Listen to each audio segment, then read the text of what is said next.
On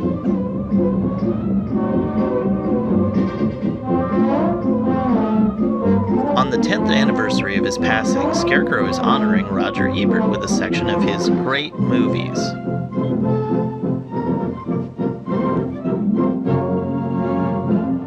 Hey, I'm Greg, and I am here at the Great Movie section, Roger Ebert's section here. This was actually a section of the story that I recommended that we do because it has been 10 years since his passing. And in case you're wondering, there are 361 titles behind me. I actually did a count. I've seen about 230 of them. I'm not going to talk about all of those 230, but I thought I'd point out a few that I would recommend. So the first one is right here. We have Amadeus. So now we have different versions of this. This one is the theatrical cut.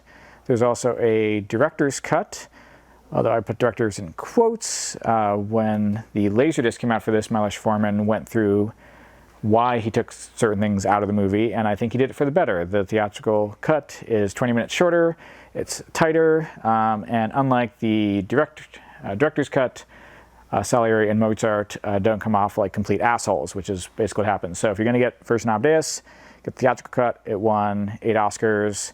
Director's cut would have won 0. This one is Broken Blossoms. So yes, this is the same D.W. Griffith that did Birth of a Nation, the very racist but very influential movie.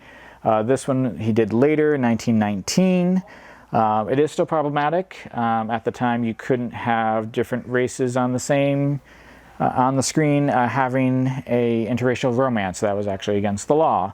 So in the place of an actual Chinese person, you have a white man playing a Chinese person, and you have Lillian Gish playing a young girl, younger than what she was at the time. Definitely worth checking out, though, because even though it's kind of stuck in the racism of its time, it is very much an anti-racism film. It might have the first interracial love story on film, even though, again, the people playing the two parts are the same race. So if you can go into it kind of seeing it as a product of its time, which is a lot harder to do with Birth of a Nation, it is a very beautiful story, but it does show how far we've come since 1919.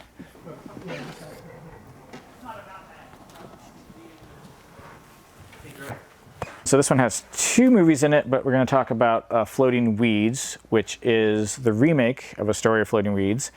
So Floating Weeds was made in 1959, and this is actually one of Ebert's top 10 movies, which he did a few years before he passed away. At the time, he only had 2 of Ozu's movies actually in the Great Movie Collection. So he had this one, Tokyo Story. He added a bunch more later.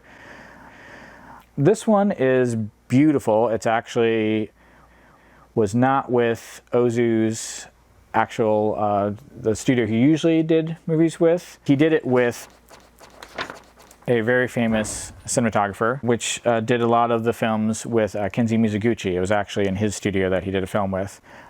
And it was only his second color film.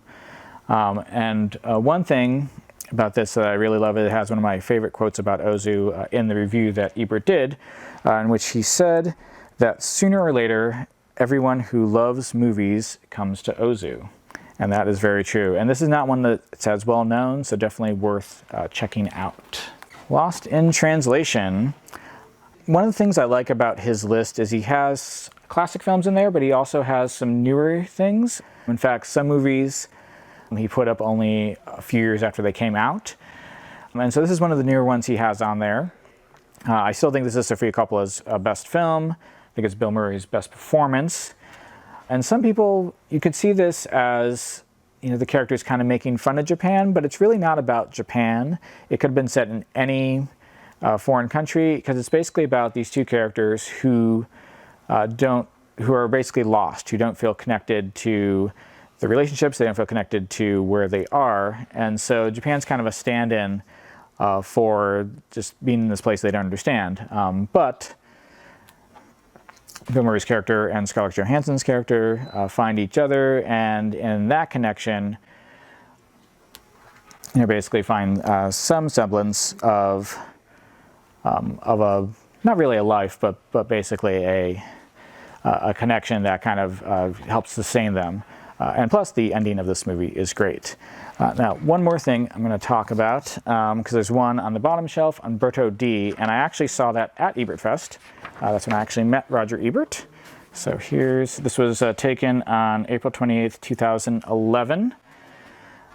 Like many people, I read him growing up, but I actually am one of the privileged few who had Roger Ebert read me, because he used to go around the internet looking at people's blogs. I still have the blog that I had back then.